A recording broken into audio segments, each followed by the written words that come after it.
Halo semuanya, Assalamualaikum warahmatullahi wabarakatuh. Kembali lagi di Maston Story ya teman-teman semuanya. Pagi kali ini saya berada di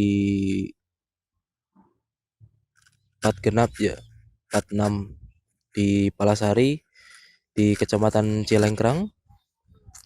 Ini sedang menikmati suasana pagi hari, berada di pegunungan saya teman-teman ini. Tadi sudah beli kopi, kita ngobrol-ngobrol santai ya teman-teman. Sebelum kita ngobrol dulu, kita ngopi dulu ini ya teman-teman. Ini saya udah beli kopi. Monggo ngopi yang belum ngopi teman-teman. Hmm, nikmat apa ora guys? Oke, pada pembahasan pagi ini saya mau berbagi tentang alat-alat ya, sharing bagi teman-teman semuanya yang mungkin sama-sama seperti saya belajar nge-YouTube jadi konten kreator ya. Jadi konten kreator YouTube itu ada aksesoris pendukung ya, terutama untuk kita pengambilan shot gambar, dan ini adalah alat pendukung yang saya miliki dan apa adanya ya teman-teman. Dari saya awal bikin konten YouTube sampai sekarang, ini adalah alat-alat yang saya gunakan ya. Jadi biar teman-teman itu gimana ya, ada gambaran nih istilahnya ya. Saya hanya sharing saja, istilahnya mau kepakai atau tidak ya terserah panjenengan semuanya ya, terserah teman-teman semuanya. Oke, kita langsung saja mulai dari yang pertama yaitu alat ya. Alat rekam kita, alat rekam saya menggunakan HP ponsel seperti ini ya teman-teman. HP ponsel ini saya gunakan untuk merekam ya, merekam gambar, kemudian audionya jadi satu di sini. Karena saya nggak punya kamera DSLR, jadi saya gunakan kamera HP saja. Saya memanfaatkan yang ada ya teman-teman. Daripada HP kita nganggur, nggak ada, cuman buat nggak jelas gitu ya.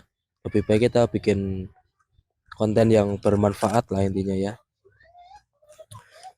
Kemudian ada tripod mini ya seperti ini teman-teman. Ini tripod mini seperti ini saya gunakan untuk biasanya ini HP ya contohnya misalnya teman-teman. Nah seperti ini ya. Ini biasanya untuk konten ngevlog sambil jalan gitu ya. Ini saya gunakan tripod mini seperti ini. Kadang untuk di meja gitu ya teman-teman ini. Seperti ini ya contohnya.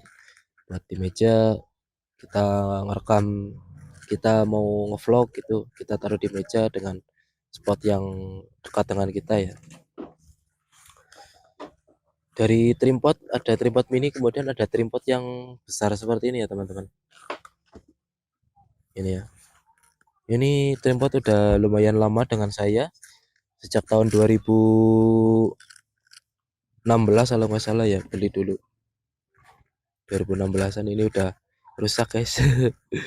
Aduh, emang dari dulu udah kepikiran sih buat bikin channel YouTube, tapi saya kontennya bingung ya mau bikin. Yang pertama sih fokus di tutorial dulu waktu itu ya, pengennya di tutorial, tapi ilmunya saya belum terlalu matang lah istilahnya.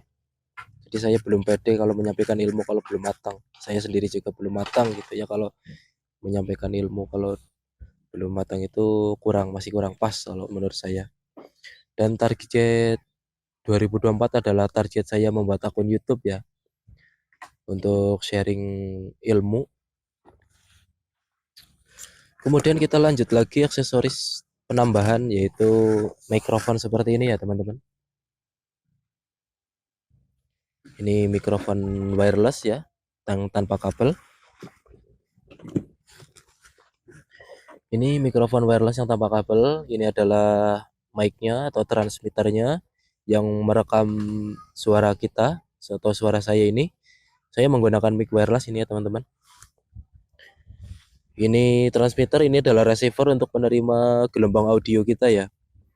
Ini menggunakan jack 3,5 mili atau jack handset ya. Jack headset seperti ini. Ini mic-nya ada 2 ya teman-teman. Dan mikrofonnya seperti ini, transmitternya.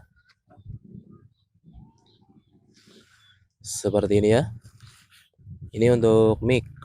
Saya punya 2 mic, yaitu yang mic wireless dan mic yang wireless ini ya. Yang non wireless ini pakai kabel. Ini mikrofon ini sih saya biasanya gunakan untuk cadangan saja ya. Cadangan kalau misalnya baterai yang wireless ini habis, saya menggunakan ini ya untuk darurat saja. Ini panjang kabelnya sekitar 2 meteran ya. 2 meteran seperti ini ya teman-teman. Ini sama jack 3,5, jack audionya. Seperti ini ya. Ini kelemahannya kalau pakai mikrofon ini kita harus dekat ya, mic-nya itu harus dekat dengan sumber suara kita ya. Dengan bibir kita itu harus dekat. Karena kalau jauh kita harus baur-baur, harus teriak-teriak ya. Jadi yang ngisi-ngisi malu-maluin lah di tempat umum. Kalau mikrofon kayak gini ya baur-baur kan teriak-teriak itu kan nggak enak lah, nggak sopan ya. Jadi ini biasanya saya gunakan pakai masker gitu ya. Pakai masker terus kemudian dicepit di maskernya, kan itu lebih dekat dengan bibir kita ya. Jadi kita kalau ngomong itu nggak terlalu teriak-teriak. Ya mikrofon seperti ini, mikrofon kabel. Kemudian headset ya. Di sini fungsi headset saya ini saya gunakan untuk misalnya mendengarkan hasil dari rekaman. Misalkan kita berada di tempat umum, kita habis ngerekod, kita gunakan handset seperti ini untuk mendengarkan hasil audio kita ya. Untuk memastikan audio kita itu aman di HP. Kemudian kabel pengisi daya ya. Ini pengisi daya untuk mikrofon yang wireless tadi ya. Ini bawaannya. Kemudian apa lagi ya? Splitter ya. Ini splitter punya 2 buat cadangan 1. Ini splitter sudah ada ininya ya. Terangannya di situ untuk mikrofon dan handsetnya. Ini ya teman-teman. Bentar saya fokuskan. Ini untuk mikrofon dan yang sebelah sini untuk handset ya. Jadi kita nggak harus cabut receiver, kita langsung tancapkan di sini untuk handsetnya kalau kita mau mendengarkan hasil dari rekaman kita.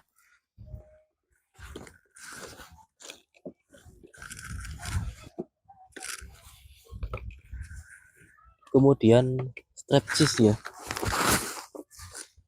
cheese strap namanya kita. Ini cheese strap ya teman-teman. Ntar saya agak ini gelap ya, karena saya berlawanan matahari nih teman-teman. Ini cheese strap seperti ini ya. Ini untuk di dada.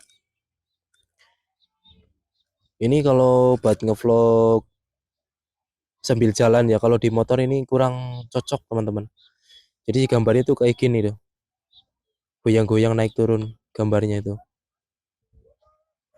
Ini ada dudukan mountingnya. Jadi saya gunakan ini untuk biasanya untuk jalan kaki ya, untuk ngevlog jalan-jalan pakai ini cocok. Kalau buat di motor ini nggak cocok teman-teman. Ini hasil gambarnya tuh goyang-goyang. Biasanya ini ditempel ya di dada, dibelitkan seperti sabuk.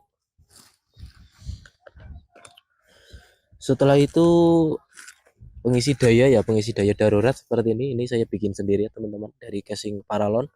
Ini adalah modul step down ya, modul step down. Ini untuk 12 volt aki, biasanya saya gunakan untuk ngecas handphone, ngecas mikrofon di sepeda motor ya. Ini ada soketnya untuk jack DC 12 volt.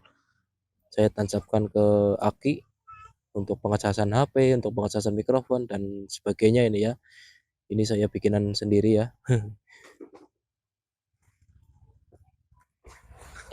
Terus helm mounting seperti ini ya. Sini seperti teman-teman. Ini bekas mounting GoPro. Dulu saya punya GoPro ya teman-teman. Tapi GoPro-nya sudah saya jual karena saya sudah bosan. Ini sama dudukannya seperti G-strap seperti ini ya. Ini sama seperti ini ya. Tinggal kalau mau pasang di dada tinggal dicabut saja di sini ya. Ini cabut di sini, cabut terus pindah ke G-strap ini. Dan untuk pemasangan mounting HP seperti ini untuk motovlog biasanya saya gunakan untuk motovlog ini harus helm full face ya. Kalau helm half face itu susah naruhnya, paling harus di atas kepala di sini. Naruh mountingnya. Kalau full face seperti ini kan enak di depan. Ini saya bor ya. Saya lubangi ini yang bagian depan untuk ventilasi udaranya. Saya lubangin terus saya kunci menggunakan baut seperti ini ya, teman-teman. Tuh baut ini. Nah, buat pengunci seperti ini saya bor ini ya. Terus saya kunci dengan mur dengan ring di sini untuk penahan. Ini ya. Ini mountingnya juga bisa dilepas pasang jadi praktis. Kalau misalnya mau dipindah-pindah juga praktis ya. Ini biasanya saya gunakan untuk motovlog ya teman-teman. Contohnya seperti ini kalau pakai saya motovlog juga pakai HP loh teman-teman. Karena saya nggak punya kamera GoPro lagi ya. Harganya itu mahal. Jadi ya eman-eman guys. Kalau sudah rumah tangga itu mikirin barang-barang kayak gitu tuh pikir 2 kali guys. Mending buat beli beras. Ya seperti ini ya. Jadi si layar itu dekat dengan tapi tetap pandangan kita itu nggak terhalang HP, masih ada aman ya. Kita misalnya mata kita di sebelah sini ya, kita masih ada space buat lihat ke jalan, jadi nggak terlalu menghalangi banget. Ini dudukannya pas di sini ya. Di depan ini contohnya kalau saya pakai ya seperti ini ya. Mantap nggak bro? Ya